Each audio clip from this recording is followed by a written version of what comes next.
Anthony anticipating Eduardo's final moments there perfectly. So the final free practice session before the race gets underway. Free practice 1, 45 minutes, I beg your pardon, 90 minutes.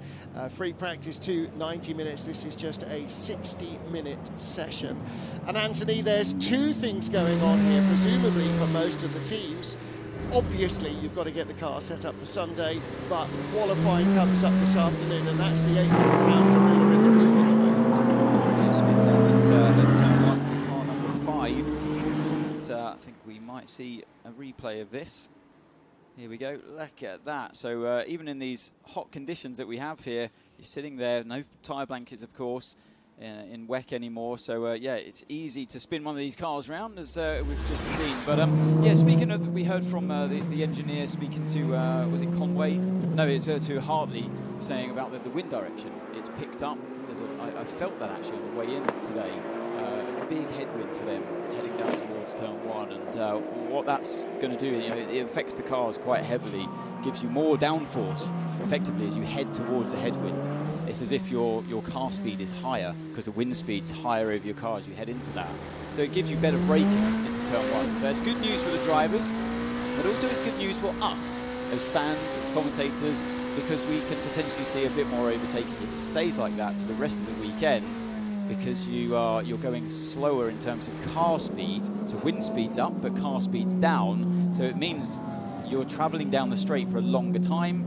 It means that the car behind you gets a better slipstream, and yeah, for racing, it opens up an opportunity for a bit more overtaking into turn 1. Yeah, I'm down there in the garage at the moment, right next to Nicolas Pierre, who's busy actually looking at the strategy of which driver is going to be when into the car. So a complete new role for him, and I'm sure he's going to be adding some extra performance, even sitting now outside of the car. I mean, degradation, Anthony, is tyre deg is going to be such a big story here, and you've just got to jeopardise all your pace potentially, I think, for tyre life. It affects all categories. It's just this, you touched on it earlier on, Martin. The surface here is the same original surface since this track was created back in 2004.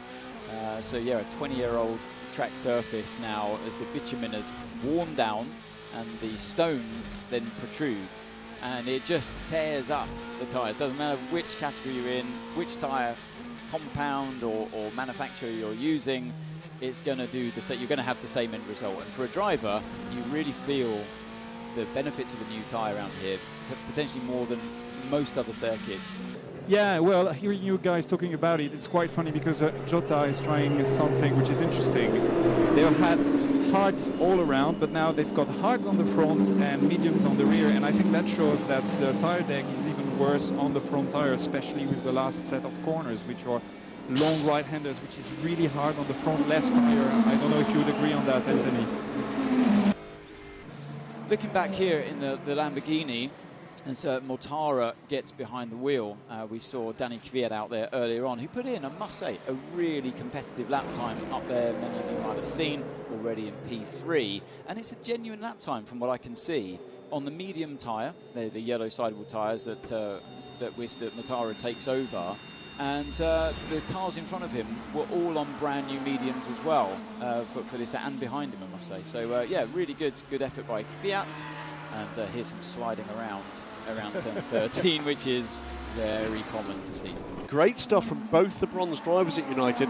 Let's not forget either that we have had a McLaren Hypercar pole position this year, just not for United. It was the Inception car at the Le Mans 24 Hours set pole position.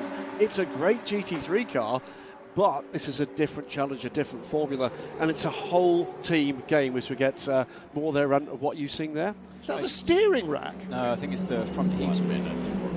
But yeah, this with the FIA, you know, they're working tirelessly to try and keep everyone safe. You can see there, that's some of their work, the runoff area on the exit of turn 8, keeping the drivers and teams as safe as possible. Now, Peugeot fastest of all, of course, we're expecting that. AF Corsa's privateer yellow Ferrari second quickest. Lamborghini third ahead of the second of the Peugeots. Then the Alpines. One Ferrari still in the garage. That's the number 50 car. Still work going on there. So actually we could do with Bruce and Louise getting maybe a little bit of an update on that because that car's not been out much.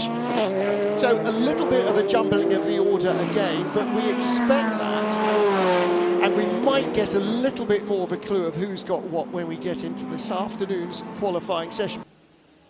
Valet unveiled. Yep. A man who the guys at Imola reckoned added 30% to the gate. So you got two big Italian brands here, Lamborghini and Ferrari. They went 3.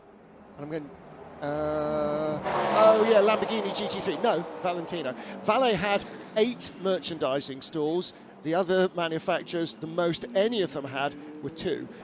Now, work still continues down at the Ferrari garage. Louise Beckett, what are the team telling you? Yeah, the crew of the 50 Ferrari have been working on it since we saw it coming. You can see from the pictures they're definitely not going out this session. The way it was described to me was a cable in the engine, so I'm taking that as the wiring loom from the way that they have taken this 50 completely apart during this session. We're going to give a quick rundown with just under 4 minutes left of this session. Top 5 in Hypercar. Peugeot's number 93 car, Nico Müller at the wheel of that car, 149.443. The 83 AF Corsa Ferrari, that's the bright yellow car, of course, the privately entered car. Robert Kubica at the wheel of that car. He's just about 0.2 of a second back. The Lamborghini still sits third in this session, the 63 car. Impressive stuff from Danny Kvyat earlier in the session. Around half a second back from the fastest time of this session.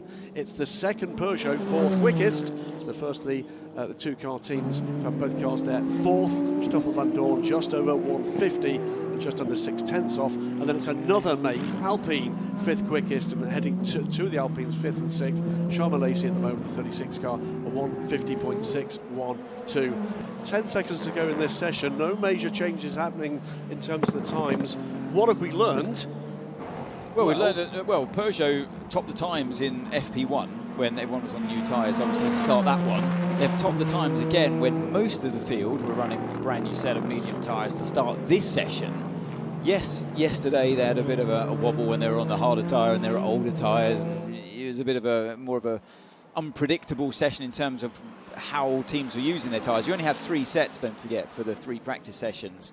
So yeah, now this for me seems like it's been more of a fair fight, and they seem to have genuine speed. Nico Müller, the man who brought the Peugeot in at the end, 93 on top of the times, ahead of the AF Corsa Ferrari and Lamborghini, with Alpine both in the top 6. The 50 Ferrari, that's a big question mark. Those guys are second in the championship. They are the Le Mans winners. In LMGT3, Manthey Pure Racing from Codis ASP and Vista AF Corsa, the 55 car, and then Harter Racing, TF Sport and Iron Lynx rounding out the top half dozen. Again, BMW at the bottom of the pile in this session, but don't expect them to be off the pace when it comes to qualifying